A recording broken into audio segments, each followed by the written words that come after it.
নমস্কাৰ। আজি কেইটামান দিনৰ আগত এজন দাদাক লগ পাইছিলোঁ আৰু তেখেতক সুধিছিলোঁ আপুনি কেনে আছে।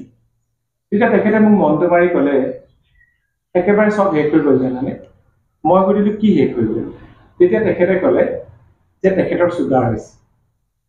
চুগাৰ প্ৰেছাৰ আজিকালি এইবিলাক কমন অসুখ, কিন্তু তাতোতকৈও কিছুমান অসুখ মানুহৰ জীৱনলৈ আহে যিবিলাক অসুখৰ কাৰণে যদি আমি কেতিয়াবা ভয় কৰোঁ সেই অসুখটোৱে কিন্তু আমাক একেবাৰে নিষেধ কৰি থৈ যায়। আজি আপোনালোকৰ সন্মুখলৈ লৈ আনিছোঁ তেনেকুৱা এগৰাকী সাহসী বাইদেউ, যিগৰাকী বাইদেৱে এটা মাৰাত্মক অসুখৰ লগত যুঁজি তেখেত সফল হ'ল, আৰোগ্য লাভ কৰিলে আৰু বৰ্তমান তেখেতে অনিৰুদ্ধ গতিৰে নিজৰ জীৱন যাত্ৰা আগবঢ়াই লৈ গৈছে। মই পৰিচয় কৰাই দিছোঁ, মোৰ কাষত আছে এয়া আমাৰ জিনা গগৈ বাইদেউ। নমস্কাৰ। নমস্কাৰ বাইদেউ, স্বাগতম জনাইছোঁ আপোনাক আমাৰ ইউটিউব চেনেল শ্ৰীমন্ত মটিভেটৰলৈ। বাইদেউ এগৰাকী শিক্ষয়িত্ৰী আৰু এখেতে শিক্ষয়িত্ৰী কৰে মগৰাহাট উচ্চ মাধ্যমিক বিদ্যালয়। আৰু বাইদেউ শিক্ষকতাৰ উপৰিও এখেত এগৰাকী সুলেখিকা আৰু সমাজসেৱিকা। বাইদেৱে যুঁজিছিল কৰ্কটৰ লগত। কৰ্কট ৰোগ বহুজনৰ হৈছে, বহুজনে আৰোগ্য লাভ কৰিছে, কিন্তু আৰোগ্য লাভ কৰিবলৈ যাওঁতে মানসিক শক্তিটো মূল। আৰু বাইদেউৰ যি স্থানত কৰ্কট ৰোগে দেখা দিছিলে সেই স্থানত সাধাৰণতে বহুজন ব্যক্তিক আমি হতাশ হোৱা দেখোঁ, কিন্তু বাইদেৱে এই যুঁজখন কেনেকৈ চলাইছিলে, কেনেকৈ সফল হৈছিলে সেই বিষয়ে আমি জানিছোঁ আহক। আচ্ছা বাইদেউ, একেবাৰে পোনপটীয়াকৈ আপোনাৰ অসুখৰ কথালৈকে যাওঁ দেই। ঠিক আছে। আপোনাৰ কোন চনত অসুখ হৈছিলে? মোৰ 10 চনত আৰম্ভ হৈছিলে। 10 চনত কিন্তু আৰম্ভ হওঁতে গম পোৱা নাছিলোঁ কেঞ্চাৰ হৈছে বুলি। তেতিয়া মানে ডাক্তৰে ডিব্ৰুগড়ত দেখুওৱা হৈছিল, তাত তেওঁলোকে মাইগ্ৰেন বুলি কৈছিলে। মাইগ্ৰেনৰ ট্ৰিটমেণ্টে চলালে 1 বছৰ। কিন্তু স্কেনত ওলাই পৰিছিলে এই য'ত মানে নেজেল কেভিটিত হৈছিলে চকুৰ তলতে নাকত, তাত মানে টিউমাৰটো সেইটো প্ৰথম অৱস্থাত পলিপ অৱস্থাতে আছিলে। সেইটো মানে এটা সাধাৰণ অপাৰেশ্যনত নিৰ্মূল হৈ যায় মানে সেইটো ৰোগ। কিন্তু তেওঁলোকে সেইটো মোৰ নাকৰ হাড়ডাল বেকা বুলি ক'লে, আৰু বেকা বুলি কৈ তেওঁলোকে মাইগ্ৰেনৰ দৰৱ দিলে। প্ৰায় 6 মাহ খাইছোঁ। তাৰপিছত আকৌ চেকআপত গৈছোঁ, তেতিয়াও দৰৱ দিছে। তেনেকৈ প্ৰায় এবছৰ গ'ল। প্ৰথম মানে সেই তেনেকৈ আৰম্ভ হৈছে আৰু তেতিয়া কিন্তু সেইটো অৱস্থাত নাছিলে, তাৰমানে কেঞ্চাৰ হোৱাকৈ নাছিলে। আচ্ছা, প্ৰথম আপোনাৰ কি হৈছিলে, সমস্যাটো কি হৈছিল? সমস্যাটো মানে খুব মূৰৰ বিষ, সাংঘাতিক মূৰৰ বিষ হয়। মূৰৰ বিষ হ'লে মানে এনেকুৱা এটা অৱস্থা হয় আৰু উঠিবলৈ মেলিবলৈ নোৱাৰে আৰু মানে স্কুলতো দূৰৰ কথা, এনেকুৱা এটা অৱস্থা হৈ গৈছিলেগৈ। তাৰপিছত একদম প্ৰথম জয়সাগৰ হস্পিটেলতে ভৰ্তি হৈছিলোঁ, আনিছিলে আৰু ৰাতি মানে অৱস্থা নাইকিয়া হোৱাত। কিন্তু তাৰপিছত ডিব্ৰুগড়লৈ লৈ গ'ল। ডিব্ৰুগড়ত মানে সেই অৱস্থাটো কৰিলে, 1 বছৰ তেনেকৈ থাকিব লগা হ'ল। অপাৰেশ্যন তেতিয়া একো নাই কৰা, তেওঁলোকে মাত্ৰ এক্সৰে কৰিলে, চিটি স্কেন কৰিছিলে, আৰু তাৰপাছতে সেয়া মাইগ্ৰেনৰ ট্ৰিটমেণ্ট কৰিলে। আৰু এই চিটি স্কেনত আপোনাৰ যেতিয়া ধৰা পৰিছিলে, কিমান দিনৰ পিছত ধৰা পৰিছিলে ট্ৰিটমেণ্ট কৰি থকা? নহয়, তেতিয়াই প্ৰথম যেতিয়া মানে এক্সৰে কৰাইছোঁ, তাৰপিছত কৰিবলৈ দিছে আৰু তাৰপৰা আৰু চিটি স্কেন তেতিয়াই ওলাইছিলে, মানে ধুনীয়াকৈ টিউমাৰটো ওলাই পৰিছে। টিউমাৰটো আপোনাৰ স্কিনৰ তলত আছিলে? নেজেল কেভিটিতে, কিন্তু সৰুকৈ আছিলে বস্তুটো, পলিপ টাইপৰ। মানে এই চকুটোৰ তলত নেজেল কেভিটি বুলি কয় সেইডোখৰ, চকুটোৰ তলতে মানে গোটেই চকুটো বেৰি আছিলে। এইফালে মগজ চুইছিলে আৰু এইফালে কাণ, নাক চব মানে গোটেই পৰ্যায়টোত হৈছিলে। অলপ ভিতৰলে, ইমান ওচৰতে মানে ঠাইতে নহয় আৰু অলপ ভিতৰলে বস্তুটো। নাকৰ একেবাৰে ভিতৰলে আৰু চকুটোৰ তলত মানে গোটেই চকুটো বেৰি গৈছিলে মানে টিউমাৰটো। একোৱে ধৰিব নোৱাৰে, নাই, একোৱে নাই, বাহিৰৰ পৰা একো ক'ব নোৱাৰে। ভিতৰত হৈ গৈছিলে। মূৰত বিষ হয়, চকু নাক এইবোৰত একো বিষ নহয়, বিষটো মূৰত হৈ যায়, পুৰা মূৰত বিষ হৈছিলে। গোটেই মূৰটোতে, এই চাইডটোত বেছি হয়, কিন্তু গোটেই মূৰটোতে হৈ যায়। খালি এই চাইডটোত বেছি হৈছিলে বাৰু, সেইডোখৰতে যিহেতু টিউমাৰটো আছিলে, আৰু টিউমাৰটো বাঢ়ি গ'ল। প্ৰথম অৱস্থাততো পলিপ অৱস্থাত আছিলে, তাৰপিছত বাঢ়ি যোৱাৰ কাৰণে পাছত ফাটি গ'ল আৰু টিউমাৰটো। আৰম্ভণিতে জয়সাগৰত নাই কৰা, তাৰপিছত যেতিয়া ডিব্ৰুগড়লৈ যোৱাৰ পাছত কৰা হৈছিলে। ধৰা পৰিছে, ওলাইছে, দি থকা হ'ল, তাকো মাইগ্ৰেনৰ। আচ্ছা ৰ'ব, তাৰপিছতে সেইটো কোন তাৰিখ কি মানে কোন চন আছিলে মনত আছে নে আপোনাৰ? 10 চনত আছিলে, সেইটো 10 চনৰ মাৰ্চ মাহ আছিলে। আচ্ছা, আপোনাৰ যেতিয়া টিউমাৰটো ধৰা পৰিলে তেতিয়া ডক্টৰে আপোনাক পোনপটীয়াকৈ কৈ দিলে নে এইটো কেঞ্চাৰ বুলি? নহয়, তাত ডিব্ৰুগড়তো সেইটো কোৱাই নাই ডিব্ৰুগড়তো তেনেকৈ মাইগ্ৰেনৰ ট্ৰিটমেণ্ট কৰিলে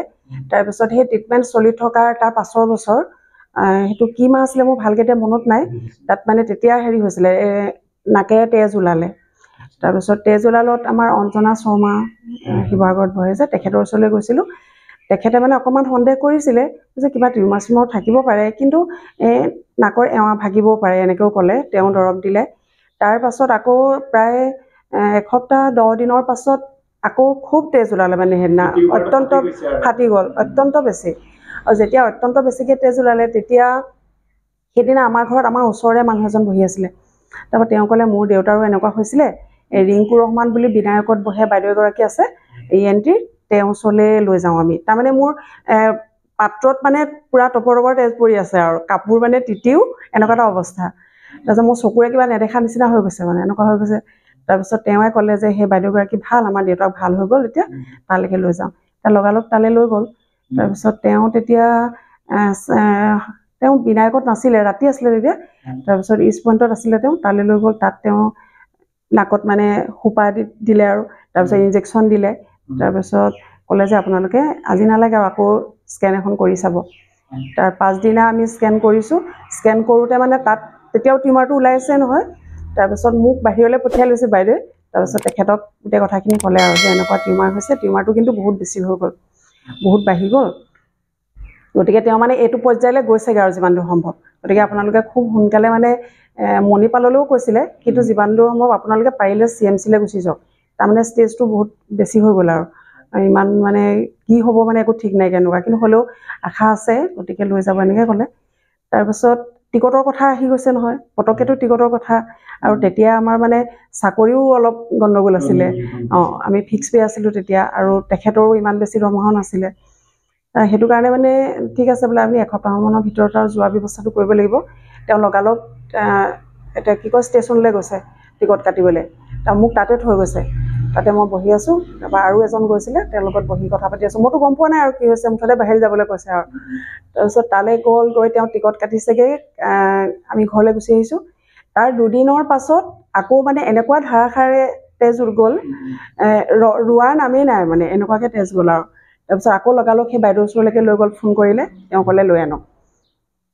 তাৰপৰা তেওঁ আকৌ সেই ইনজেকশ্যন দিলে তাৰপিছত আকৌ নাকত পুৰা মানে ঠিলা লগাই দিয়া নিচিনা হ'ল আৰু তাৰপিছত ক'লে যে আপোনালোকৰ ঘৰলৈ যাব নালাগে আৰু বাহিৰে বাহিৰে গুৱাহাটীলৈ যাওক গুৱাহাটীত মানে জুমন তালুকদাৰ বুলি এজন আছে ডাউনটাউন হস্পিটেলত তেখেতলৈ বাইদেৱে ফোন কৰি দিলে যে তেওঁ মানে তেজটো ৰোৱা বন্ধ কৰি দিব যাতে আপোনালোক CMC পায়গৈ মানে টিকটটোতো হোৱাই নাই তাৰপিছত সেই ৰাতি আমি বাহিৰে বাহিৰে গুচি গৈছোঁ আৰু তেওঁ বন্ধ কৰিলে ইনজেকশ্যন দিলে আৰু পুৰা সোপা দিলে আৰু তাৰমানে যেতিয়া ঠিলা দি দিছে কাণেৰে ওলাই গৈছে তেজ ওলাই গৈছে একদম কাণেৰে মই চব বাইদেউ মোৰ কাণখন বিষাইছে কাণখন কিয় বিষাইছে বোলে তেওঁ একো নহয় মই যে ইয়াত ঠিলা দি দিছোঁ সেইকাৰণে আপোনাৰ কাণেৰে তেজটো ওলাই গৈছে মানে অলপ অলপ কাণেৰে অভাৰফ্ল' হৈ গৈছে গুৱাহাটীলৈ গ'লোঁ গুৱাহাটীত ৰ'ল মানে প্ৰথম তাততো আৰু 9-10 বজাতহে ডাক্তৰ আহে আমিতো ৰাতিপুৱাই পাইছোঁগৈ সেই গাড়ীত মই ঘৰৰ পৰা যেনেকৈ আহিছোঁ তেনেকৈ আৰু তাৰপিছত খালি আমাৰ ভাইটিটো মানে দেওৰাজন তেওঁ ল'ৰাটোতো সৰু 3 আছিলে তাৰপিছত ল'ৰাটো লৈ আনিছে আৰু কাপোৰ কানি কেইটামান ভৰাই আনিছে আৰু তাৰপিছত বাহিৰে বাহিৰে আমি মানে গুৱাহাটীলৈ গুচি গৈছোঁ তাৰপৰা তাত ৰাতিপুৱা পাইছোঁগৈ তাত হস্পিটেলত সোমোৱাৰ পাছত ডাক্তৰ অহা নাই নাৰ্ছ আছে তেতিয়ালৈকে তেজ ওলোৱা নাছিলে ঠিকে আছে অলপ দেৰি পাছৰ পৰা মানে সোপা ঠেলি তেজ ওলাই আহিছে আকৌ পুৰা আকৌ তাৰমানে ইনজেকশ্যন যিটো দিছিলে সেইটোৱে চাগে সিমান সময় কামত দিলে আৰু ৰখালে তাত বায়পচিও কৰিছিলে বাৰু লগালগ তাৰ 2 দিনৰ পাছতে গৈছোঁ আমি ট্ৰেইনত তাৰমানে ফ্লাইটত নাযাবলৈ ক'লে ব্লিডিং বেছি হৈ যাব বোলে এয়াৰত গ'লে তাত আমি প্ৰথম ইমাৰ্জেঞ্চিত সোমালোঁ তাৰপৰা ইয়াৰ পৰা মানে বাইদেৱে ক'লে যে তাত নহ'লে এপইণ্টমেণ্টৰ কাৰণেতো দিগদাৰ হৈ যায় দেৰি লাগে ক'লে যে হেৰি আৰু নাকত যিহেতু সোপা আছে গতিকে ইমাৰ্জেঞ্চিত সোমাবলৈ সুবিধা হ'ব তাৰপৰা তাত ইমাৰ্জেঞ্চিত সোমোৱাৰ লগে লগে তেওঁলোকে চালে আৰু চাই মেলি ENTৰ কাৰণে ৰেফাৰ কৰি দিলে কৈছে যে আপোনালোকে এপইণ্টমেণ্ট লওক তাৰপিছত ENTৰ প্ৰথম এপইণ্টমেণ্ট ল'লোঁ চিকিৎসকজনৰ নাম মনত আছে হেৰি আছিলে অজয় ফিলিপ প্ৰথম মানে ENTৰ যিজন ডাক্তৰ অজয় ফিলিপ আছিলে বহুত ভাল মানে তেওঁলোক যে ইমান বেছি শিক্ষা লৈ ইমান উচ্চ পৰ্যায়ত আছে অকণো নালাগে মানে একদম সহজ সৰলকৈ ব্যৱহাৰ মানে ডাক্তৰে ৰোগীক তাৰমানে কথাৰে বহুত ভাল কৰি দিয়ে এনেকুৱা এটা অৱস্থা ইমান সুন্দৰ ব্যৱহাৰ সুধিছো মানে এইটো কথা যে মোৰ কি ড্ৰবেক আছে সেইটোতো আনে ক'লেহে গম পাওঁ সেইটোৱে মই এইটো প্ৰশ্ন সুধিবলৈ বিচাৰিছো আপুনি আমাৰ অসমৰ চিকিৎসক আৰু তেখেতলোকৰ মাজত কিবা পাৰ্থক্য দেখিলে মানে পাৰ্থক্যটো দেখিলোঁ যথেষ্ট আমাৰ মানে মই বেলেগে ক'বলৈ নাযাওঁ আৰু আমি ডিব্ৰুগড়ত যেতিয়া ট্ৰিটমেণ্ট চলাই আছোঁ তেওঁলোকেতো বিশেষ তাৰমানে কৈছে আৰু একো নহয় মাইগ্ৰেইন হৈছে ভাল হ'ব দৰৱ হওক কৰ্চটো কৰিছোঁ এনেকুৱা ধৰণৰ কথা বতৰা কিন্তু তাত মানে তেওঁলোকে আমাক ৰোগীক মানে শিশুৰ নিচিনা ব্যৱহাৰ কৰে সৰু ল'ৰা ছোৱালীক যেনেকুৱা ব্যৱহাৰ কৰে মানে মন ভাল লগাই দিয়ে এনেকুৱা ধৰণৰ যথেষ্ট মানে আকাশ পাতাল বুলি ক'ব পাৰি আৰু যথেষ্ট ভাল ব্যৱহাৰ তেওঁলোকৰ মানে তেওঁলোকৰ আমাৰ ইয়াৰ লগত ক'ব নালাগে কিন্তু নিজৰ মানুহৰ কথা কিন্তু হ'লেও নকৈ নোৱাৰি মই যিখিনি পালোঁ মানে তেওঁলোকে ইয়াত মানে মোকতো আৰু কৈছে এমাহ থকা হ'লে এমাহ নালাগে 15-20 দিন থকা হ'লে মই তাৰমানে মৰিলোহেঁতেন মানে এনেকুৱা পৰ্যায় পালেগে মৰি গ'লো তাৰমানে সেইটো ফাটি এনেকুৱা পৰ্যায় গুচি গ'ল আৰু ফাটি যোৱাৰ লগে লগেহে কেঞ্চাৰলৈ পৰিৱৰ্তন হৈ গৈছে প্ৰথম অৱস্থাত টিউমাৰেই আছিলে তেনেকৈ উলিয়াই দিব পাৰে বাইদেৱে যে ক'লে এতিয়া যে তেখেতলোকে একদম শিশুৰ দৰে ব্যৱহাৰ কৰে সেই কথাষাৰ মই মোৰ অভিজ্ঞতাৰ ফালৰ পৰা কৈছোঁ যেতিয়া এজন ব্যক্তিৰ কেঞ্চাৰ বা জটিল কিবা এটা ৰোগ হয় তেতিয়া প্ৰথম সেই ৰোগীজনে এটা বস্তু বিচাৰে সেয়া হৈছে অকণমান মৰম আদৰ বিচাৰে সেয়া চিকিৎসকৰ পৰাই হওক সেয়া পৰিয়ালৰ পৰাই হওক বা ৰিলেটিভবিলাকৰ পৰাই হওক গতিকে সকলোৰে প্ৰতি মোৰ এটা অনুৰোধ থাকিব আৰু এইটো আপুনি পাৰিলে শ্বেয়াৰ কৰিব মোৰ ভিউজ বাঢ়িব বুলি নহয় পাৰিলে শ্বেয়াৰ কৰিব এই কাৰণে যে আমাৰ বহু চিকিৎসকৰ ক'ৰবাত অকণমান ব্যৱহাৰৰ ক্ষেত্ৰত অকণমান ক'ৰবাত আছে গতিকে তেখেতলোকে এই সাক্ষাৎকাৰটো শুনিলে নিশ্চয় উপলব্ধি কৰিব যে বাইদেউ কেঞ্চাৰ ৰোগত আক্ৰান্ত হৈছিলে ময়ো হৈছিলোঁ গতিকে আমি আজি দুজন কেঞ্চাৰ ৰোগীয়ে ইয়াতে কথা পাতি আছোঁ গতিকে আমাৰ দুয়োজনৰ কিন্তু মনৰ ভাৱ একেটাই যে যিকোনো এজন অসুখত আক্ৰান্ত হোৱা ব্যক্তিয়ে কিন্তু জটিল অসুখেই হওক বা যিয়ে নহওক লাগে অকণমান মৰম আদৰ বিচাৰে আৰু চিকিৎসকৰ এষাৰ কথাই তেওঁলোকক হয়তো বহুখিনি মানে আৰোগ্য হোৱাৰ ক্ষেত্ৰত সহায় কৰে আৰু এটা কথা মই আগতে কৈছোঁ আৰু এতিয়াও কৈছোঁ কেতিয়াবা সঁচা কথাও পাপ হয় কেতিয়াবা মিছা কথাও আপুনি ধৰক এটা ৰোগত আক্ৰান্ত হৈছে চিকিৎসকেও জানে বা মই এটা ৰোগত আক্ৰান্ত হৈছোঁ চিকিৎসকেও জানে এইটো খুব জটিল কিন্তু তেখেতলোকে যদি কৈ দিয়ে একদম সহজ এইটো ভাল হৈ যাব কিন্তু ভাল হৈ যায় অৱশ্যে একৰ্ডিং টু মেডিকেল এথিক্স এইটো কথা নাথাকে যে মিছা কথা কাৰোবাক ক'ব কিন্তু এটা কথা আপোনালোকৰ প্ৰতি অনুৰোধ আমি ভুক্তভোগী হিচাপে যে খুব জটিল ৰোগ হ'লেও যদি ৰোগীজনক খুব সহজভাৱে কৈ দিয়া হয় তেখেতে কিন্তু বহুত সাহস পায় মানসিক শক্তিটো বহুত প্ৰয়োজন আৰু ছাপোৰ্টটো লাগে এটেণ্ডেন্স মানে ভাল হ'ব লাগে সেইটো একদম ফেক্ট আপোনালোকে ঘৰৰ মানুহৰ যদি গা বেয়া হয় ঘৰৰ এটেণ্ডেন্ট পঠাব কিন্তু যি আপোনাৰ ঘৰৰ হ'লেও একো নহ'ব যি আপোনাৰ মনটো বুজি পায় ঘৰৰ জনে গৈ যদি আপোনাক একো বেয়া আচৰণ কৰে তাতকে আপুনি পৰৰ এজন লৈ যোৱাই ভাল আৰু এনেকুৱা গতিকে সেই কথাটো কিন্তু বহুত নিৰ্ভৰ কৰে যে এটেণ্ডেন্টজনৰ বিহেভিয়াৰ তেওঁৰ লগত কেনেকুৱা আৰু তেওঁৰ অকণমান মৰমে তেওঁৰ অকণমান সাহস দিয়ে সেইটোৱে আৰু মইতো প্ৰথমে গম পোৱাই নাছিলোঁ মানে প্ৰথম কেমোলৈকে আৰু যিটো RT যিটো বিভাগ সেই বিভাগটোৰ ওপৰতো ধুনীয়াকৈ ৰেডিয়েশ্যন বিভাগ লিখা থাকে সেইটো সময়ত মানে এনেকুৱা হয় মোৰ মানুহজনে তেওঁ কি কৰে সেই সময়ত যিকোনো কথা কয় মই যাতে চাবলৈ নাপাওঁ তেনেকৈ লৈ যায় সেইভাগে তাৰমানে আমাৰ গোটেইখিনি পৰীক্ষা নিৰীক্ষা কৰি মেলি গোটেইখিনিতো প্ৰায় এমাহমান গৈছে এমাহমানত মইতো একো গম নাপাওঁ মুঠতে টিউমাৰ এটা হৈছে বুলি মই জানো তাৰপিছত টিউমাৰটো যে কেঞ্চাৰ ৰূপ লৈছেগৈ সেইটো নাজানো তাৰপিছত প্ৰথম কেমো হ'ল কেমৰ পাছত প্ৰথম কেমোটো মানে যথেষ্ট হেভি আছিলে আৰু তাৰ কাৰণে তাৰমানে মোৰ খোৱা বোৱাটো সেইবোৰ চব বন্ধ হৈ গৈছিলে আৰু পানী এটোপাও খাব নোৱাৰা চকু মেলিব নোৱাৰা আপোনাৰ কেঞ্চাৰ হৈছে বুলি সেই মুহূৰ্তত আপোনাৰ ৰিয়েকশ্যনটো কেনেকুৱা আছিল সেই মুহূৰ্তত মানে এনেকুৱা আছিলে ৰেডিয়েশ্যনৰ পাছৰ অৱস্থা সেইটো প্ৰথম ৰেডিয়েশ্যনৰ পাছত যেতিয়া তেওঁলোকে চেকআপ কৰে নহয় আৰু মোক আকৌ ENTত প্ৰথম চেকআপ কৰে কাৰণ বস্তুটো ENTৰ যিহেতু তাৰপিছত ENTত যেতিয়া চেকআপ কৰোঁতে তেওঁ চাই মেলি তাৰপিছত মোক কি হৈছে কৈছে আৰু মই ক'লোঁ আৰু এনেকুৱা হ'ল এনেকুৱা অসুবিধা হৈছে খোৱা বোৱা বা চকু মেলিব নোৱাৰি মূৰ ঘূৰাই এনেকুৱা এটা হৈছিলে তাৰপৰা অকণমান ভাল পাইছোঁ তেতিয়াতো কৈছে আৰু যে আপোনাৰ কেঞ্চাৰ ট্ৰিটমেণ্ট কিয় এনেকুৱা নহ'ব এইটোতো সাধাৰণ কথা তেতিয়া মই মানুহজনৰ চকুলৈ চাইছোঁ তাৰপিছতে মোৰ কিন্তু তেতিয়া মানে ভয় ভাৱটো আঁতৰিলেগে তেতিয়ালে কাৰণ মইতো গম পালো যে মানুহজনে ইমান ছাপোৰ্ট কৰিছে আৰু ডাক্তৰখিনি ইমানেই ভাল তেওঁলোকৰ ব্যৱহাৰ ভাল তেওঁলোকে তাৰমানে ৰোগীক কেনেকৈ বচাব পাৰি তেনেকৈ লাগি থাকে আৰু তেওঁলোকে ৰেষ্ট ল'বলৈ সময় নাই দৌৰি ফুৰে অনবৰত বোলে মোৰ নাৰ্ছ তই কিবা এটা কৰি দে এনেকুৱা নহয় নিজে চব কাম কৰে মানে তেওঁলোকৰ প্ৰতি এটা এনেকুৱা এটা আস্থা সোমাই গ'ল বিশ্বাস মানে মই কেঞ্চাৰ বুলি কোৱাৰ পাছতো মোৰ মানে ভয় ভাৱটো লগা নাই মানে এনে কেঞ্চাৰ বুলি ক'লে যিটো ভাৱ আহিব লাগে সেইটো তেতিয়া তাৰমানে মোৰ সেইটো মন নাই খালি মই মানুহজনলৈ চাইছোঁ তাৰপিছত তেওঁ মোলৈ চাই হাঁহিছে পাছত যেতিয়া তাৰ পৰা গৈছোঁ বোলো আপুনি যে মোক এই কথাটো নক'লে মই যদি তেতিয়া শিৱসাগৰতে তোক ক'লোহেঁতেন যে তোৰ কেঞ্চাৰ হৈছে তেতিয়া তই আহি ইয়াত নাপালিহেঁতেন চাগে খুব মানে এনেকুৱা হয় বহুত যেতিয়া এজন কেঞ্চাৰ ৰোগীক হঠাৎ কৈ দিয়া হয় সেইটোৱে মানসিক অৱস্থাটো বহুত বেয়া কৰি দিব মই যেতিয়া অসমৰ এজন চিকিৎসকে প্ৰথম মোৰ কলনোস্কপি ৰিপৰ্টটো দেখাইছো তেতিয়া দেখাওঁতে তেখেতে মোৰ ভিনিদেহত মোৰ এটেণ্ডেণ্ট হিচাপে গৈছিল তেখেতক বাহিৰলৈ উলিয়াই ল'লে আৰু উলিয়াই মোক ফেচ টু ফেচ ক'লে তোমাক কৈছে মইতো ষ্ট্ৰেচাৰখনত থাপ মাৰি দিছোঁ মানে মোৰ এনেকুৱা কেনেকুৱা অৱস্থা হৈ যায় গতিকে হয় যে চিকিৎসকৰ কাৰণে এইটো সহজ কথা কিন্তু ৰোগীজনৰ কাৰণে বহুত ডাঙৰ কথা এটা তাৰপিছতে মুম্বাইত যেতিয়া মানে মোৰ ৰিপৰ্টটো চাইছে চাই মানে ডাক্তৰজনে অকণমান হেজিটেশ্যন এটা তেওঁৰ আহিছে আৰু তেখেতে মানে মোক কৈছে do you know that you তেনেকে আছে yes sir I know it is cancer তাৰমানে মই কিয় ক'ব পাৰিছো it is cancer বুলি কাৰণ মই অসমত অলৰেডি গম পাই গলো বায়োপসি ৰিপৰ্ট মোৰ আহিছিলে কিন্তু এইখিনিতে কথাটো ওলাওঁতে মই কৈছো যেতিয়া কেঞ্চাৰটো ধৰা পৰে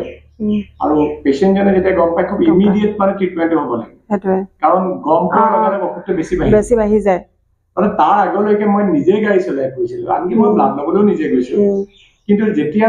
গম পোৱাৰ পাছত গম পোৱা যায় যে অকণমান মানুহজন সতি যোৱা এনেকুৱা ধৰণৰ কথা যে দ্বিতীয় কথা হ'ল কি ৰোগীজনক পোনপটীয়াকেও ক'ব পাৰে কিন্তু ৰোগীজনৰ মানসিক অৱস্থাটো চাই ল'ব লাগিব কেনেকুৱা অৱস্থা আছে আৰু আহি গোটেই যে এনেকুৱা মোৰ দেউতাৰ এনেকুৱা হৈছে আমুকৰ এনেকুৱা হৈছে তেখেতক জনোৱা নাই মই কৈ এনেকেই জনাব এই কথাটো আপোনালোকৰ কামত আহিব পাৰে বুলি মই কৈছো অৱশ্যে এইটো চিকিৎসকে কিন্তু পোনপটীয়াকে ক'বলৈ বিচাৰে কিন্তু আমি যিহেতু ভুক্তভোগী সেইকাৰণে ক'ব পাৰো মই এনেকে ক'বলৈ কওঁ যে তেখেতক ক'ব যে তোমাৰ যিটো অসুখ হৈ আছে এতিয়ালৈকে কেঞ্চাৰ হোৱা নাই কিন্তু এইটো হ'ব পাৰে তেতিয়া হ'ব পাৰে কিন্তু কেঞ্চাৰ হৈ যাব পাৰে আৰু গতিকে তোমাক যিটো ট্ৰিটমেণ্ট দিব যে কেঞ্চাৰ কেয়াৰতে দিব কিন্তু তোমাৰ ভৱিষ্যতে নহ'বৰ কাৰণে দিব এনেকে বুজাব লাগিব এনেকে যদি কৈ দিয়া হয় তেতিয়া ৰোগীজনে এটা সময়ত এনেও গম পাবগে প্ৰথম অৱস্থাত সাহস এটা পাব তেতিয়া অন্তত প্ৰথম অৱস্থাতটো তেওঁ সাহস পাব গতিকে এইটো তেনেকুৱাকে ক'ব পাৰি আচ্ছা আপোনাৰ চাৰ্জাৰী হৈছিলে নে নাই মানে মোৰ জেগাটো বেয়া আছিলে যে তাত মানে প্ৰথম কিন্তু দুটা কেমো দিছে নহয় দুটা কেমো দিয়াৰ পাছত মানে টিউমাৰটো তেওঁলোকে যথেষ্ট সৰু কৰিলে সৰু কৰাৰ পাছত চাৰ্জাৰী ডাক্তৰ তাৰপিছত RT ENT গোটেইখিনি মিলি তাৰপৰা মোকো ৰুমত ভৰাই লৈছে তাৰপিছত স্কিনত চাই মেলি তেওঁলোকে মানে অপাৰেশ্যন কৰিব পাৰি নেকি মানে সেইটো চাইছে ডিছকাছ কৰিছে তাৰপিছত তেওঁলোকে দেখিলে যে টিউমাৰটো সৰু হৈছে কি হয় কিন্তু তাৰ যিটো পজিশ্যন সেইটো বেয়া মানে নোৱাৰি আৰু যাৰ কাৰণে তাৰমানে কৰিলে কি হ'ব এনেও তোমাৰ মোক বাৰু ৰেডিয়েশ্যন দিওঁতে চকুটোতো বেয়া হ'ব বুলি কৈছিলে আমাৰ মানুহজনে লিখি দিব লগা হৈছিলে চহী কৰি দিছিলে যে আপোনাৰ এতিয়া ঠিকে আছে 100% খালি কেটেৰে কৰিছে বাৰু সেইটোতো কৈছে এইটো স্বাভাৱিক সাধাৰণ মানুহৰ হয় তাৰপিছত তেতিয়া তাৰমানে এই দুটা কেমৰ পাছতে যেতিয়া পৰীক্ষা কৰি চালে যে এইটো মানে কৰিলে বেয়া হ'ব চাৰ্জাৰী সেইকাৰণে চাৰ্জাৰী নকৰিলে তাৰপিছত তেওঁলোকে ডিছকাছ কৰি ৰেডিয়েশ্যনৰ কথা ক'লে যে ৰেডিয়েশ্যন দিলে তাৰমানে ঠিক হৈ যাব তাৰপিছত 33টা মুঠতে 33টা ৰেডিয়েশ্যন হ'ল আৰু যদি মানে আপোনাৰ চাৰ্জাৰী নকৰে তেতিয়া ৰেডিয়েশ্যন 33টা হয় নহ'লে কমতে হৈ যায় যদি আপোনাৰ প্ৰি চাৰ্জাৰী হয় তেতিয়াহ'লে 25টা মান হৈ যায় ক্ষেত্ৰত হৈছিলে সেইকাৰণে মই কৈছো আচ্ছা বাইদেউ আৰু এটা কথা মই ক'লো আপোনাৰ মানে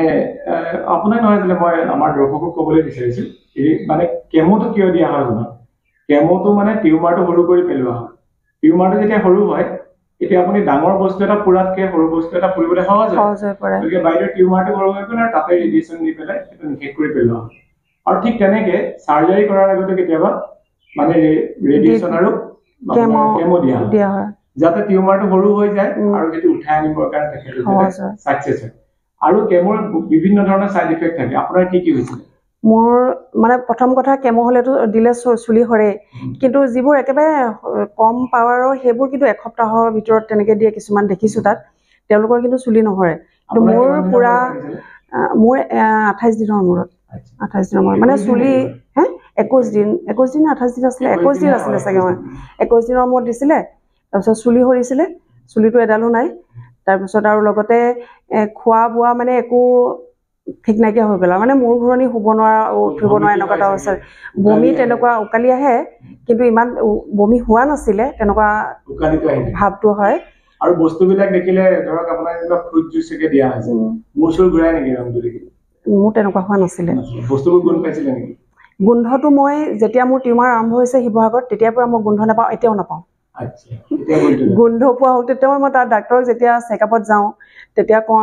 যে মোৰ এনেকুৱা অৱস্থাটো যে মই এতিয়া ঘূৰি আহিব নাই বাৰু এইটো যে আপোনাৰ জীৱনটো যে ঘূৰি আহিলে গতিকে আপুনি গোন্ধ পোৱা কথাটো নাভাবিব সেইটো মানে আমি কম্প্ৰমাইজ কৰিব লাগিব গতিকে সেইটো নাভাবিব সেইটো সাধাৰণ কথা আৰু কাৰণ আপোনাৰ চকুটো বেয়া হ'ব লাগিছিলে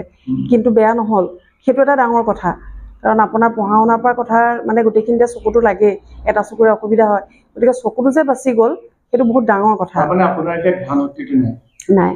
একো নাই দিয়ক আপুনিটো ভালে আছে সেইটো বহুত ডাঙৰ কথা আচ্ছা তাৰ পিছত আপোনাৰ তাৰ পিছত কি অসুবিধা পাইছিলে মানে ৰেডিয়েশন লৈ থাকোতে কি অসুবিধা পাইছিলে ৰেডিয়েশন লওঁতে মই হোৱাটো নোপোৱা হৈছিলোঁ প্ৰথমৰ কেইদিনমান ঠিকে গৈছিলে তাৰপিছত যেতিয়া মানে মোৰ বস্তুটো ইয়াত যে সেইকাৰণে ৰেডিয়েশন দিওঁতে মানে জিভা মুখ এইবোৰ কিবা ঘা ফুটা নিচিনা হৈ গৈছিলে তাৰপিছত এদিন মানে ভাত খাওঁতে ভাতটোতো খাব নোৱাৰো পিঠা ঘৰৰ পৰা মানে পিঠা লৈ গৈছিলে দেই আৰু মোৰ মানুহ গৈ থাকে ন মাজে মাজে তেওঁলোকে পিঠা লৈ গৈছিলে পিঠা এচামুচ মানে এচচ পানীত সিজাই সেই এচামুচ পিঠা মই গোটেই দিনটোত খাই শেষ কৰিব নোৱাৰো তাৰপিছত ল'ৰাটো আমাৰ লগত আছিলে পুৰে মানে খাবও নোৱাৰি ল'ৰাটো বয়স একেবাৰে মানে ক্লাছ 3 হে আছিলে সি আৰু 8-9 বছৰমান আছিলে তেতিয়া তাৰপৰা সি সেই জুচ বা ডালিম কিবা কিবি জুচবোৰ উলিয়াই দিয়ে তেনেকৈ অকণমান খোৱা হয় তাৰপিছত এদিন মানে খাই থাকোঁতে মই কৈছোঁ মোৰ নিমখ ইয়াত নিদিলে তেতিয়া মোৰ দেউতা আছিলে কৈছোঁ দেউতা নিমখ নিদিলে দেউতাই কৈছে মই নিমখ দিছোঁ তাৰপৰা নহয় কম হ'ল চাগে আপুনি মোক আৰু অকণমান নিমখ দি দিয়ক ইয়াত তাৰপিছত তেওঁ নিমখ গুলি দিছে মই খাইছোঁ তেতিয়াও নিমখ পোৱা নাই কথাটো কি তাৰপৰা দেউতাই এনেকৈ অকণমান খাই চাইছে তো নিমখটো আছে বেছিহে হৈছে কি হ'ল কথাটো মই আৰু অকণমান খাই যাইছোঁ কৈছোঁ নিমখ নাই পোৱা মই একো পোৱা নাই সোৱাদ তেতিয়া মানে পাছদিনা যেতিয়া আকৌ ৰেডিয়েশ্যন ল'বলৈ যাওঁতে সপ্তাহৰ মূৰে তেওঁলোকে আকৌ ডাক্তৰক দেখাব লাগে চেকআপ কৰে তেতিয়া তেওঁ পাছদিনাই আছিলে মানে যিহেতু সোমবাৰ আছিলে তাৰপৰা তেওঁক দেখালত তেতিয়া কৈছে যে আপোনাৰ এইটো অলপ দিনৰ কাৰণে নাথাকে ৰেডিয়েশ্যনৰ এতিয়া একো নাই তাৰমানে তাৰ পাছতে ৰেডিয়েশ্যন শেষ হোৱাৰ পাছতেই আহি গ'ল আৰু সেইটো খালি ঘ্ৰাণ শক্তিটোহে হেৰুৱালো একেবাৰে মইতো কিবা হেৰুৱালো সেইটোৱে আৰু তাৰমানে মইতো সৰ্বস্ব হেৰুৱালি বুলি ক'লো তেনেকুৱা নিচিনা সেইটোৱে আচ্ছা বাইদেউ মই আৰু এটা কথা সুধো ই চুলিখিনি এগৰাকী মহিলাৰ কাৰণে খুব আদৰ যেতিয়া আপোনাৰ চুলিখিনি সৰি গৈছিলে আপোনাৰ তেতিয়া কেনেকুৱা লাগিছিল মই প্ৰথম কেমৰ পাছতে তেওঁলোকেতো কৈ থৈছিলে বাৰু চুলিখিনি লষ্ট কৰি হ'ব বুলি আপোনাৰ ৰেডিয়েশ্যনৰ পিছত কেম হৈছিল নহয় প্ৰথম কেম দি লৈছে তাৰমানে কেম দিয়াৰ পাছত অপাৰেশ্যনৰ কথা চিন্তা কৰিছিলে যে তেতিয়াও গম পোৱা নাছিলে চুলিখিনি সৰিলেতো গম পোৱা নাই মানে এটা কেঞ্চাৰ নহয় কেম যেতিয়া প্ৰথমৰ কেমটো দিওঁতে মোৰ মানে অৱস্থাটো বেয়াৰ কাৰণে ৱাৰ্ডত আছিলোঁ সেই ৱাৰ্ডত থাকোঁতে ৱাৰ্ডৰ পৰা তেওঁলোকে নিজেই নি যেতিয়া ENT ডাক্তৰৰ ওচৰলৈ নিছিলে তেওঁলোকেই অনা নিয়া কৰে সেই সময়ত তেতিয়া গম পাইছিলোঁ মই তাৰ পাছতহে চুলি সৰিছে মানে মই তাৰ পাছতে যেতিয়া উঠিব মেলিব পৰা হ'লো আৰু চুলি মানে এডাল দুডাল নহয় আৰু একদম ধুলে এনে কোচাকে সৰি আহে তাৰপিছত তাৰ আগতো RC আছিলে RC চাওঁ তেতিয়া মই RCখন লুটিয়াই থওঁ RC চোৱা বন্ধ কৰি দিলোঁ তাৰপিছত ল'ৰাটোৱে আকৌ কি কৰে সিটো ইমান বেছি বুজি পোৱা হোৱা নাছিলে যে সি কি কৰে মোবাইলে মই যেতিয়া শুই থাকোঁ সি পাছফালৰ পৰা হেৰি কৰে ফটো তোলে তাৰপিছত ফটো তুলি কয় দেউতাও টপা মাও টপা হ'ল তাৰপৰা পাছত মোক দেখুৱাই মানে তাৰপিছত কৈছে মা তুমিও টপা হৈ গ'লা তাৰপিছতে আকৌ চুলি হ'ব নাই বাৰু নহ'লে আকৌ সেই টুপি লগাব লাগিব মোৰ 6 মাহ নালাগিলে প্ৰথম সেই দ্বিতীয় কেমটো 21 দিনৰ মূৰত এমাহবাৰ ধৰি লৈছোঁ তাৰ পাছৰ পৰা ৰেডিয়েশ্যন আৰম্ভ হৈ গ'ল নহয় দুটাহে দিছে তাৰমানে 3টা দিব লগা আছিলে 3টা তেওঁলোকে ক'লে যে 3টাৰ প্ৰয়োজনে নাই দুটাতে মানে টিউমাৰটো মানে ইমানেই সৰু হৈ গ'ল আৰু মানে যিগৰাকী সুভাষিনী জোন যিগৰাকী মোৰ হেৰি আছিলে ডাক্তৰ মেইন এই RTৰ তেওঁ মানে হাঁহিছে তেওঁ কৈছে যে দৰৱে ইমান ৰেছপন্ড কৰিছে তাৰমানে এওঁটো আৰু ভাল হোৱাৰ মানে নোহোৱাৰ কথাই নাই আৰু মানে আশাবাদী আৰু পুৰা গতিকে ৰেডিয়েশ্যন দিয়ক তাৰপিছত ৰেডিয়েশ্যন দিওঁতে সেই এসপ্তাহমানৰ ভিতৰত চুলি ওলাই গ'ল আৰু তাতে এই যে কেমো ল'লে ভমিটিং টেন্ডেঞ্চি আহে, ধৰক ডায়েৰিয়া নিচিনা হয়, উকালি আহে, কিবা আহে, কেৱল ভয় কৰিব নালাগে, ভয় কৰাৰ কথা নাই। তাৰমানে ঔষধটোৱে আপোনাক কামত দিছে যে সেইটো কথা ওলাই পৰে। আপুনি কেমো লৈছে, ৰেডিয়েশ্যন লৈছে, যদি একো হোৱাই নাই তাৰমানে আপোনাক ট্ৰিটমেণ্টটো কামত অহা নাই। গতিকে মোৰ তেনেকুৱা হৈছিলে, যেতিয়া মই ৰেডিয়েশ্যন লোৱাৰ পিছতে মোৰ মঙহৰ টুকুৰা দেহৰ পৰা ওলাই গৈছিলে। মই কিন্তু সেই যন্ত্ৰণাটো মই আপোনাৰ ড্ৰেছিং আইনা চাই মই নাটক কৰিছিলো, গান গাইছিলো, নাচিছিলো, মানে মই যন্ত্ৰণাখিনি পাহৰি গ'লে সেইটোৱে নিজক। আৰু সেইটো কিন্তু মই এটা কথা ভাল পাইছিলো যে মানে ট্ৰিটমেণ্টে কিন্তু মোৰ কামত দিছে। আচ্ছা, আপোনালোক আছিলে ক'ত তাত, কোনটো লজত? আমি এটা লজ নহয়, প্ৰথম আমি একদম প্ৰথম যাওঁতে ওচৰতে একেবাৰে ওচৰতে এটা লজত আছিলো, চাই লজ বুলি। তাৰপিছত যেতিয়া তাত মানে পইচাটোতো বেছি অলপ, আৰু যেতিয়া আমি গম পালো যে আমাৰ ট্ৰিটমেণ্টটো যথেষ্ট দীঘলীয়া হ'ব, তাৰ কাৰণে আমি অলপ আঁতৰত, বহুত বেছিও নহয় আৰু প্ৰায় 1 কিলোমিটাৰমান হ'ব, গীতাঞ্জলি লজ বুলি এটা আছিলে, তাত আছিলোঁ। আৰু সেই গীতাঞ্জলি লজত কি হয়, তাত মানে নিজে ৰান্ধি বাঢ়ি খোৱাৰ সুবিধাটো প্ৰায় চবতে থাকে, কিন্তু তাত অলপ বেছি সুবিধা, কিন্তু তাত গেছটো তেতিয়া ফ্ৰী দিছিলে, গেছ ফ্ৰী দিয়ে, আৰু তাত মানে কম ৰেণ্টটো কম আছিলে যথেষ্ট। লজ আছে, মই কৈ দিছো, লজটোৰ নাম চাফায়াৰ, আৰু আমাৰ অসমীয়া মানুহবিলাকে প্ৰায় লজটোৰ নাম কৈ দিলে চাফাৰী। চাফায়াৰ কোনোবা যদি কেতিয়াবা যাবলগীয়া হয়, ভগৱানে নকৰক, আপুনি চাফায়াৰ লজটোত থাকিবলৈ বিচাৰিব, তেওঁলোকে বা তাত থাকিবলৈ নাপালেও তেওঁলোকে দেখাই দিব। তাৰমানে এইকাৰণে কৈছো যে চাফায়াৰ লজতে মেজৰিটি আমাৰ অসমীয়া মানুহ থাকে, আৰু তাতো অসমীয়া মানুহ পাবই, কাৰণ আমি তাৰমানে যেতিয়া তাত ট্ৰিটমেণ্ট চলাই আছিলোঁ, আৰু আমাৰ মানুহজন মানে সামাজিক আৰু মানুহৰ লগত পটককৈ মিলিব পাৰে, সেইটো কাৰণে অসমৰ মানুহ তাৰমানে আমি দুজন যেনিবা আছোঁ, আমিতো অসমীয়াত কথা পাতি থাকোঁ, তেতিয়া তেওঁলোক মানে ওচৰে পাজৰে মানুহ থাকিলে তেওঁলোক চাপি আহে, আৰু ফোনাফোনিকৈ আমি বহুত মানুহ তালৈ নিলোঁ তেতিয়া ট্ৰিটমেণ্টৰ কাৰণে, অকল কেঞ্চাৰ বুলি নহয়, অন্য ৰোগতো। আৰু কিমানমান পইচা আপোনাৰ খৰচ হৈছিলে, কিবা এটা অনুমান? পইচাটো মোৰটো ক্ষেত্ৰত অলপ যথেষ্ট গ'ল, তাৰমানে এটা কেমোতে মোৰ 2-2.5 লাখ টকাকৈ গ'ল। তাৰপাছত যেতিয়া ৰেডিয়েশ্যন চলি থাকোঁতে মোৰ ইনজেকশ্যন দিছিলে, এটাতে 20,000 টকাকৈ পৰিছিলে। তাৰপিছত ৰেডিয়েশ্যনতো সেই কেইবা লাখো টকা, মই বাৰু সেইখিনি পাছতহে গম পাইছোঁগৈ, আৰু সেইটো সময়ত মোৰ পইচা নাছিলে, মোৰতো দৰমহা 2500 টকা আছিলে। তাৰপাছত আকৌ তেখেতৰো কম আছিলে, কিন্তু পইচা মানে কি হয়, মানুহ যদি, এটা কথা মই ক'বলৈ বিচাৰিছোঁ সকলোকে, সেইটো হৈছে মানুহ যদি সামাজিক হয়, তেতিয়া কিন্তু আপুনি বিপদত পৰিলে সহায় কৰা মানুহ নিজে চাপি আহে। তাৰমানে আমাৰ সেই সময়ত প্ৰথম আমি যাওঁতে মাত্ৰ এজনৰ একাউণ্টত 40,000 টকা আছিলে, কিন্তু আমাৰতো 40 লাখমান খৰচ হ'ল। তাৰ পাছতো আমি কেনেকৈ মেনেজ কৰিলোঁ, মানে সেইটো মানে আপোনা আপুনি হৈ গ'ল, আৰু তেওঁ যাকে পইচা বিচাৰিছে কোনেও না কোৱা নাই, স্কুলৰ সকলোৱে পইচা তুলি দিছে, ল'ৰা ছোৱালীয়ে দিছে, আৰু তেওঁ যিবিলাক মানে সামাজিক অনুষ্ঠান আছে সেইবিলাকে দিছে, তাৰমানে বিচাৰিব লগা হোৱা নাই, প্ৰত্যেকেই দিছে। সেইটো কাৰণে মানুহ সামাজিক হ'লে বহুত ক্ষেত্ৰত ভাল, অকল অসুখ বুলি মই সেইটো কথালৈ কোৱা নাই, চব ক্ষেত্ৰতে ভাল হয়। এতিয়া মোৰ খোৱাৰ বিশেষ একো বাছ নাই, খালি মই মাংসটো নিজে নাখাওঁ, তাৰপিছত মাছটো আগৰ পৰা নহয়, মই আগতে খাইছিলোঁ বাৰু, এতিয়া মানে কমাইছোঁ, মানে নিজেহে কমাইছোঁগৈ, তেওঁলোকে কোৱা নাছিল, তেওঁলোকে কিন্তু মোক ছাগলী মাংস নাখাবলৈ কৈছে। অকল ছাগলী মাংস খাব নালাগে, বাকী আপুনি চব খাব পাৰিব, খালি এটা লিমিট আৰু এটা হিচাপত। আৰু এটা সুধো, এনে কেতিয়াবা ভয় ভাৱ আহে নেকি, মোৰটো বিষালে? ভয় ভাৱটো মোৰ সেইটো এটা অসুখ, এটা মোৰ পাছৰ পৰ্যায়ৰ পৰা এটা মানে হৈ গ'ল, সেইটো হৈছে কি, মই উশাহ ল'ব নোৱাৰাটো, তাৰমানে মোৰ এইটো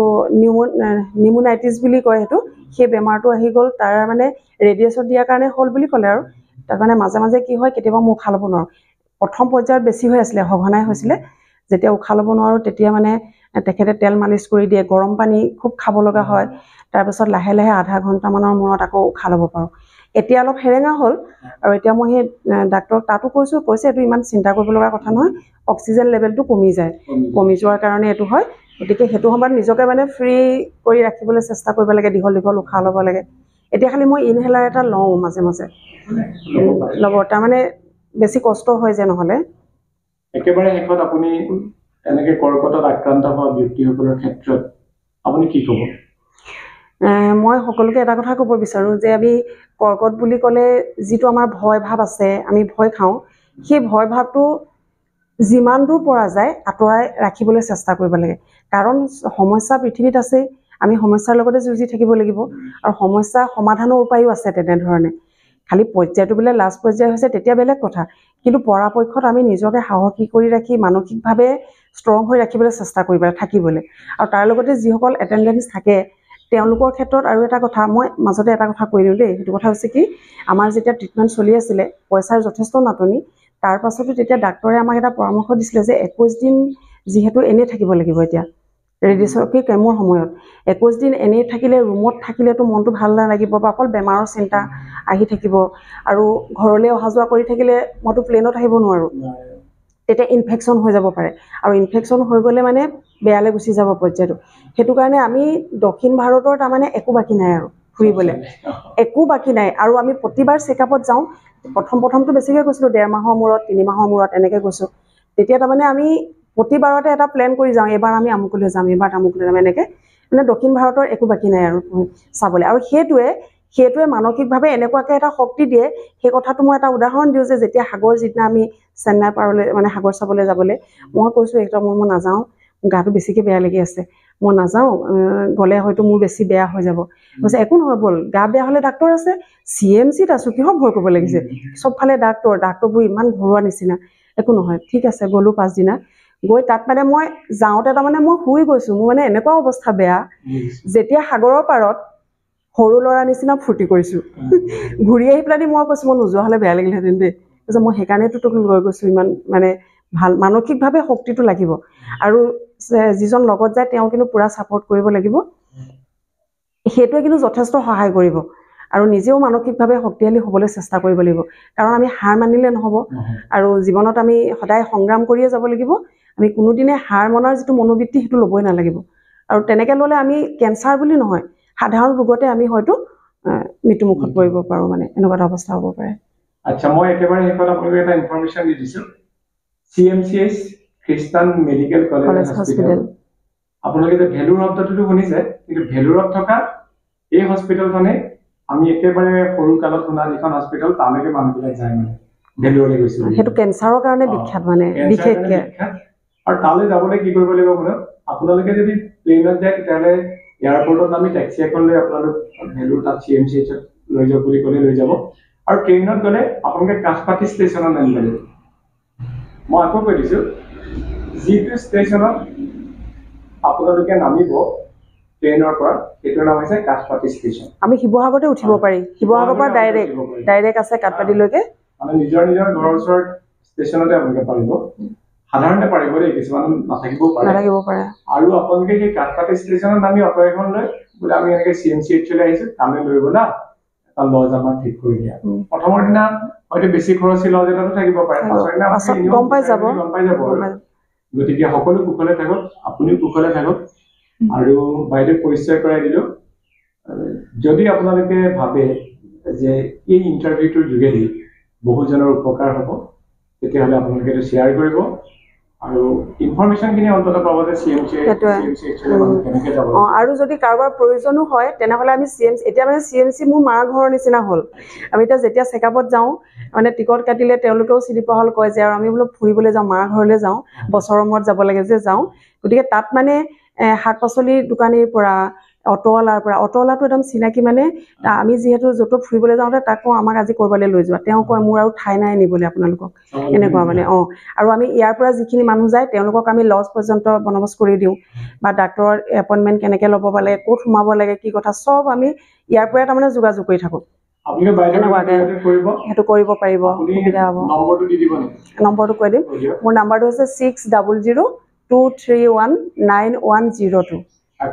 6002319102। এইটো মোৰ মোবাইল নাম্বাৰ। আপোনালোকে যদি কাৰোবাৰ প্ৰয়োজন হয় যোগাযোগ কৰিব পাৰিব, আমি নিশ্চয় যিমান পাৰোঁ দিহা পৰামৰ্শ দিবলৈ চেষ্টা কৰিম। ঠিক আছে বাইদেউ, বহুত বহুত ধন্যবাদ আৰু কৃতজ্ঞতা জনালোঁ এইখন সময় মোক দিয়াৰ কাৰণে। আৰু কুশলে থাকক, পুনৰবাৰ ভগৱানৰ ওচৰত প্ৰাৰ্থনা জনাইছোঁ, আৰু আপোনালোকক ধন্যবাদ।